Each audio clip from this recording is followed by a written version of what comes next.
It's a good day. It's a real good day. Ladies and gentlemen, welcome to my week 15 reactions. We got a lot to talk about today, so before we hop right into it, don't forget to use code WyattzWorld on G Fuel or Prize Picks, where you can save yourself a discount on any G Fuel products or match up to $100 of your first deposit. Also, if you're still thinking of signing up, on Christmas, they're doing a Kevin Durant free square. All he needs is 1 point for the entry to win. And of course, on top of all this, don't forget that I am partnered with Parent Presents this holiday season. So if you still need to get mom or dad a last minute Christmas gift, hit the link in my bio, take the parent quiz, and find the ultimate gift. That's all I got though. Let's get into my week 15 reactions.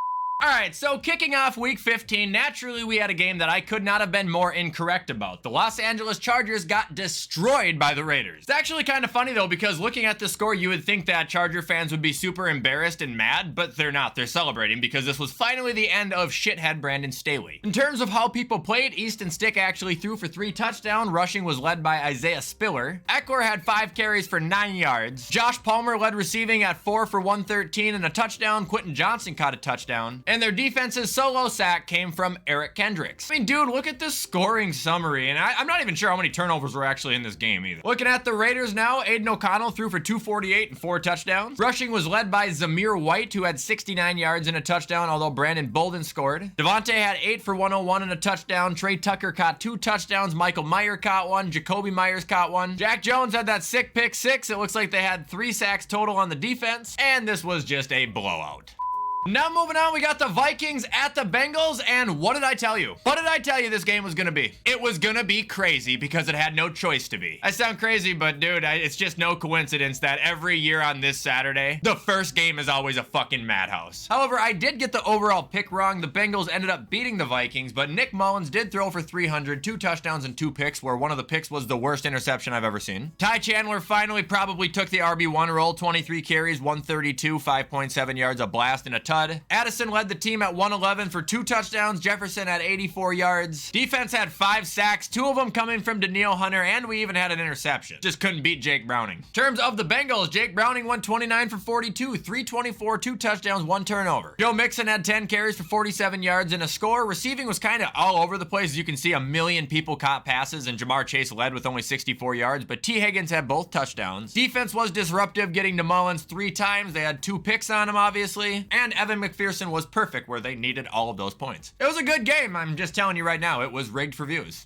Moving on to the next Saturday game, we got the Steelers losing to the Colts, and I still haven't gotten a pick right this week, by the way. This was astounding. I fell asleep and it was 13-0, woke up and the game was over, and I couldn't believe it. Looking at the Steelers first, Trubisky, 169, 1 touchdown, 2 picks. Run game doesn't look like they did much at all. Receiving was led by Deontay Johnson, who had 4 for 62 and a score, and George Pickens was shown on the sideline looking like he was about to murder someone. Good news for the Steeler fans is TJ Watt did still get 2 sacks, so they'll have something to touch themselves to all week. However, you guys got blown to bits. Looking at the Colts now, Minshew 215, 3 touchdowns, 0 turnovers. Rushing was led by Trey Sermon? He's alive. The original Stone Shoes. Michael Pittman led receiving. 3 guys got touchdowns, and DJ Montgomery, Moel Cox, and Zach Moss. Defense had 4 sacks and 2 picks. And Matt Gay kicked a casual 12 points. Good game, Indy.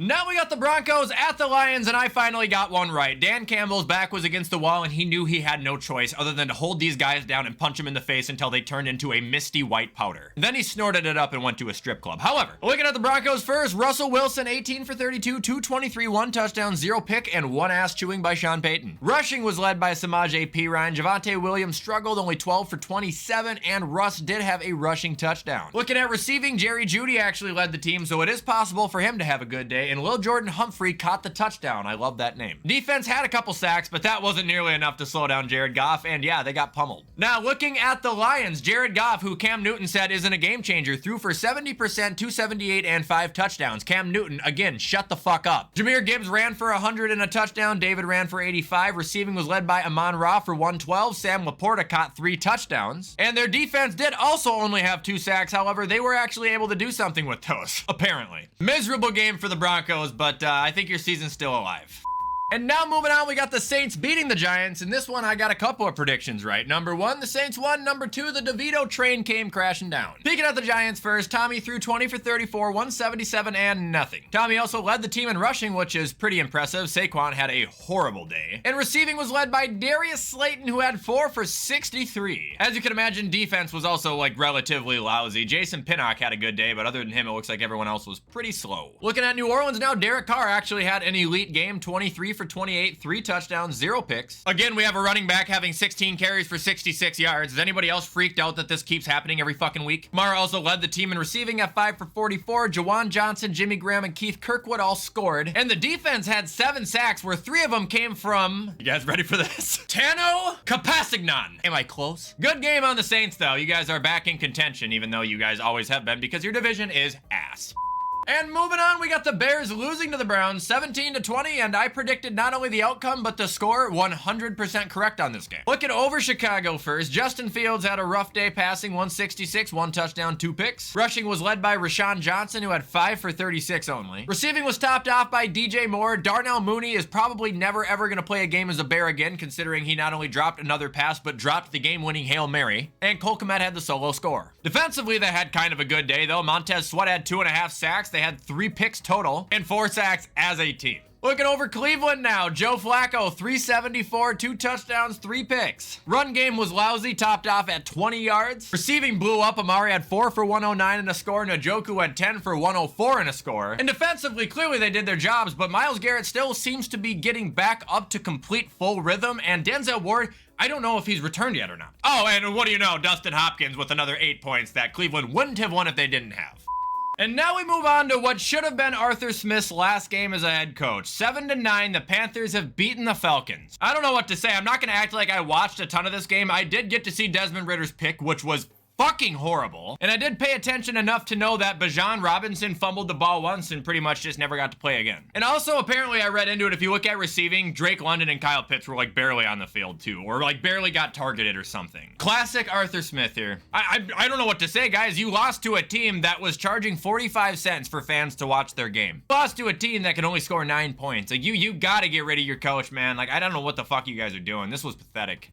Now we got the Bucs at the Packers, and holy shit, dude, did Baker Mayfield light them up. 22 for 28, 381, 4 touchdowns. Also, Rachaad White, I apologize. You're no longer ass. You're good. I mean, what a crazy day for the offense, though. You had Rachaad White, who ran for 89, caught for 50 and a score. Mike Evans scored. David Moore scored. Chris Godwin had 10 receptions for 155 yards. Also, McLaughlin had 10 of their points, too. Their kicker was perfect. This is another good week for kickers, apparently. Really quickly looking over Green Bay, Jordan Love doesn't look like he played a bad game. 284, 2 touchdowns. Aaron Jones led the team in rushing, which I feel like I haven't said that since week 2. Receiving was led by Dontavion Wicks. The scores came from Tucker Kraft and Jaden Reed. And even though their defense did have 5 sacks on the day, that still wasn't able to help their secondary catch their breath when they were getting absolutely torched. Oh, Green Bay, fuck you. Now we got the Jets losing to the Dolphins 30-0. Okay, now we're good. Not a lot to talk about here. Zach Wilson got benched for the 50th time, and the Jets are now eliminated as well. So I guess Miami, I kind of owe you a thank you, because now Aaron Rodgers is not going to come back. If he does, he's absolutely stupid. I don't think he ever was to begin with, but he shouldn't even entertain it now. The Dolphins killed him though. Tua 21 for 24 without Tyreek. Mostert got his 20th touchdown of the year, literally. Jalen Waddle caught for 142 and a touchdown. Brandon Jones had 2 interceptions, and yeah, it was over. It was over before it even started. All right, next game we got is the Chiefs-Patriots. And man, I gotta be honest, I did see a lot of this game through Red Zone, and I've never seen a team that was winning look so pissed off like Kansas City. They looked furious. Now, Mahomes, he does have a right to be mad this game. Travis Kelce dropped a wide open touchdown, and one of his interceptions was literally in the hands of Kadarius Toney, but he didn't end up catching it. Remember last week when I said Mahomes says the same thing every week about him and it just never pays off? He's never gonna get better. He's garbage. Run game was pretty non-existent on the day, but the receiving game was present. Rashee Rice having 9 for 91 and a score, Clyde having 4 for 64 and a score, and Jerick McKinnon having the other touchdown. Looking at New England now, yeah, it's the same story every week. Bailey Zapp, 1 touchdown, 1 pick. It's the same thing if you have Mac Jones out there. Zeke is back to being terrible. Hunter Henry led the team in receiving and had the score. And their defense did have a couple sacks and a couple picks where I can again confidently say at least one of the interceptions was not supposed to happen. But the Chiefs still won and got a much needed win, so their fans can relax now. Now moving on, we got the Texans at the Titans. I was wrong on this one, but I was close. The Titans almost won and went to OT. Unfortunately for Tennessee, Case Keenum can still ball out, throwing for 230 and a touchdown. Devin Singletary ran the ball 26 times for 121. And receiving was led by Noah Brown, who had 82 yards and a touchdown. Dude, Case really knows how to just light one guy up. He always has done that. Also, look at their defense. This is crazy. We got one pick as well as 1, 2, 3, 4, 5, 6, 7 sacks. And a perfect 13 points kicked by Fairbarn. Hell of a day by Houston. Picking at the Titans now, Will Levis threw 17 for 26, 199, one pick. Derrick Henry somehow had 16 rushes for 9 yards. And receiving here was led by Treylon Burks, who had 3 for 62. They also had a productive day on defense as well. I think 4 sacks, 1 interception out of the deal. But the Titans showed up just a little bit short, and that's probably because they tried to rub the Oilers in Houston's face. That's karma. Now we've got the 49ers killing the Cardinals as advertised. Actually, not quite as advertised. The Cardinals threw up 30 points, which is incredible, but they still lost. We'll look at Arizona first. Kyler threw for 211, 1 touchdown, 2 picks. James Conner and Amari DeMarcado both had rushing touchdowns and productive days on the ground, really. Receiving was led by Trey McBride, who had 10 for 102, and Elijah Higgins had a receiving touchdown, as well as 4 receptions for 44 yards. Now, looking at San Francisco, the team that, you know, everyone's focusing on here. Brock Purdy, 242, 4 touchdowns. Christian McCaffrey, 115 rushing yards, 1 touchdown. 72 receiving yards, 2 receiving touchdowns. Debo had 2 receiving touchdowns. Charvarius Ward had 2 picks. Defense had like 3 sacks. And Jake Moody was 1 for 1. Here's the thing I want to talk about with San Francisco, and it's going to piss a lot of San Francisco fans off. I'm just being real. I don't think Purdy's the MVP. I really don't. I think he's a good quarterback, but I just don't think he's the MVP. I think he's accurate and he can make good plays, but he just doesn't have a lot of throws that wow the shit out of me. I think he has a lot of throws that are about 10 to 15 yard passes that turn into 90-yard passes because his guys break free because they're freaks. He even said last night McCaffrey should be MVP over him, and I respect it. I said I think Purdy's a good quarterback. I think his stats are slightly inflated by the talent around him. Next game we got was the Commanders at the Rams, and it was kind of a shootout after Jacoby came in and lit it the fuck up. You see here by the Commanders, Sam Howell struggled, 11 for 26, 102, 1 touchdown, 1 pick. Then Jacoby Brissett came in and went 8 for 10, throwing for 124 and 2 touchdowns, and I'm pretty sure he did that in like 2 or 3 drives. Rushing for Washington was really lousy on the day. Receiving was led by Terry, who sparked off with 6 for 141 and 1 touchdown after Jacoby came in and lit him up. Curtis was 5 for 41, 2 touchdowns, and defensively, Darren Payne highlighted the team with 2 sacks. Over on the Rams now, Stafford, 2 more touchdowns without an interception. He hasn't thrown an interception in over a month. Kyron Williams, another casual, 152 on the ground with a touchdown. Cooper Kupp caught for 111 and a touchdown. Demarcus Robinson scored. Don Johnson had another pick. Ernest Jones had a sack, and I think I speak for everybody in the NFC that you don't want to face these fucking guys in the playoffs. This is a team you're gonna roll your eyes at, and they will fuck you up. And now we got the Cowboys getting their asses handed to them by the Buffalo Bills. This was probably my second or third favorite Bills game I've ever watched in my life. I'm not gonna lie, I thought it was gonna be Josh and Diggs that absolutely beat your asses, but it was James Cook instead. This man had 25 carries for 179 yards, a rushing touchdown, and a receiving touchdown and 42 receiving yards. This is a game that the Buffalo Bills physically kicked the absolute shit out of Dallas. They physically moved that fucking ball down the field time after time after time. Physically assaulted Dak Prescott and physically mutilated anybody who was near the football. Nobody had a good day on Dallas, not even on the defense. They got fucked up, and more importantly, they got exposed. They're gonna have to address this run D going forward because you know right now what every single team, including Miami, is thinking about doing. Josh Allen, 94 yards. That's all he had. The Bills threw up 31 points. Dallas, I respect you. I have your back week after week after week, but last Wednesday I said it and I'm gonna say it again. You were never gonna win this week. You have always been just another chapter in the greatest story ever written.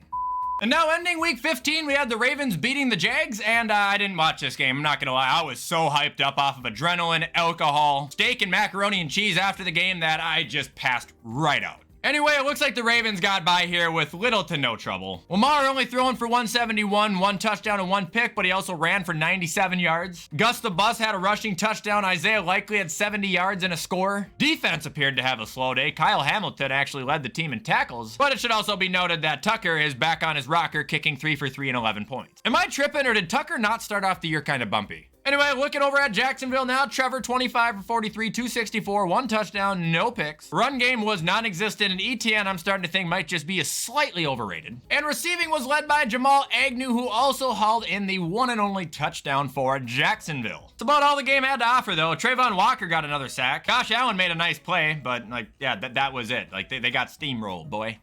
And that is actually going to be all for my week 15 reactions, ladies and gentlemen. Hope you guys liked this video, had fun with it. If you did, you already know what to do to show support. Comment, like, subscribe, turn that bell on. I try to post every single weekday. However, with everything I just said, I'm going to get this edited so you guys can watch it on time. I hope you have a fantastic rest of your week. And as always, I will see you in the next video.